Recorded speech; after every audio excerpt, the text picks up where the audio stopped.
Returning from the musical break, we're going to go ahead and switch gears here from library movies, and we're going to take a look at a new movie that just recently came out in theaters. It's called Don't Worry, Darling. Now, Don't Worry, Darling is a 2022 psychological thriller starring Florence Pugh, Chris Pine, Harry Styles, and Nick Kroll. The story was written by Carrie Van Dyke and Shane Van Dyke, while Katie Silverman wrote the screenplay. In the film, there's a 1950s desert community called Victory, situated near a secretive laboratory that named the city after itself. The men there are working on a secret project while their wives keep the houses maintained. There is an interesting scene of everyone leaving for work at the same time while all their wives simultaneously wave from their front yards. Now, it shows Pugh after her husband leaving, cleaning the entire house. Then she goes and they have ballet practice, which I guess all of the wives are also involved in that. So Pugh leads the film as Alice, and she starts to experience horrible hallucinations.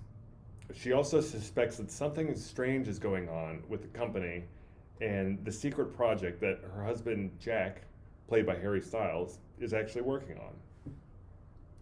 There are what I saw were parallels to the story of Alice in Wonderland. This is something that I considered after I watched the film and thought about some of the characters' names and actually just how the film and the plot played out. And for example, Pugh's character's name is Alice, just like Alice in Wonderland. And then Olivia Wilde, the film's director, she also acts in the film. She's called Bunny. So it kind of makes me wonder if this was intentional, kind of like an Alice in Wonderland adaptation. So it was very similar to the story. Now, some of the few positive things about the film, Florence Pugh is fantastic in the film as the main character.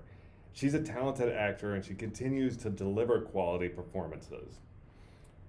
Now, when it comes to kind of the poor acting, Olivia Wilde is actually not the best acting in her own film. Her portrayal of the character Bunny is kind of stiff and uninspired. I wonder if that has anything to do with directing themselves. That's always kind of strange. So Chris Pine is the leader of the community. He's also the head of the project that all the husbands are working on, and he's the character that every person in the community looks up to. He definitely does a pretty decent job in the film with his acting. No complaints with him. Nick Kroll was also in the movie. He's a funny comedian, and he's made some good movies and some good television. There are a few scenes in the film where he was poorly attempting to be intimidating, or I guess at the least scary and mysterious. I'm not sure. It was kind of funny to me because I find it sometimes exceedingly difficult to take a comedic actor like him seriously after they've made the transition to drama. And this is because of their cinematic and television history. It's difficult to actually just take them seriously as after seeing them do so much hilarious stuff, after having them make me laugh so much, to watch them do that. It also depends on the actor, but I know like kind of an example of this is Bruce Willis. Now, he's retired now, of course, but he made some really great action films. And I'm sure probably when you hear his name, you think about action movies. He was actually in a comedic show called Moonlighting. And the first time that the first Die Hard's movie trailer was actually released, people were actually laughing at the trailer, thinking about Bruce Willis as an action star, an action hero. And nobody's laughing today, but that's what it was like at the time. And I'm not trying to compare Kroll to Willis by any means, but I'm just using him as an example.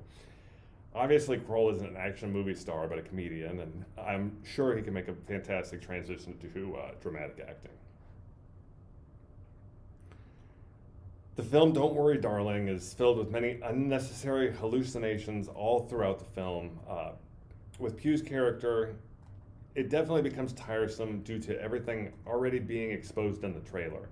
I saw that movie trailer so many times, and they pretty much give out all the best scenes in the film. It's disappointing, but not much that we can do. one of the notable scenes is her being constricted by a glass window that she's cleaning, and then there's multiple ballet dancer hallucinations, and it actually reminds me a lot about the film Black Swan, Darren Aronofsky's film, which Natalie Portman actually won the Academy Award for Best Actress. So the film's ultimate reveal in the movie, the major twist, actually leaves more unanswered questions than really any solid explanation, and it really doesn't work effectively. Nothing is plainly explained, and the confusing mess of a film just ends. Now, I didn't need them to spell everything out for me, but it would have been nice to know a little bit more about exactly what was going on there with that ending. So right now, we're going to go ahead and head on over to the playlist for a musical break. We will be right back with more UHD at the movies.